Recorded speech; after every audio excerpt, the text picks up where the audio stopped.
Steak Monday today. Steak Monday today. So we have steak, mashed potato, broccoli,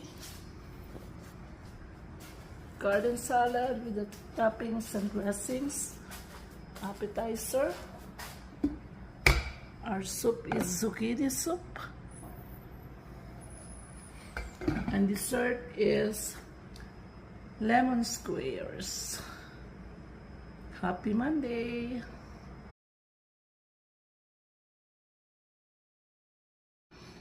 Steak Monday today.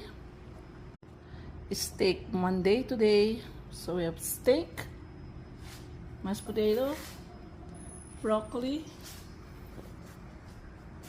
garden salad with the toppings and dressings, appetizer. Our soup is zucchini soup.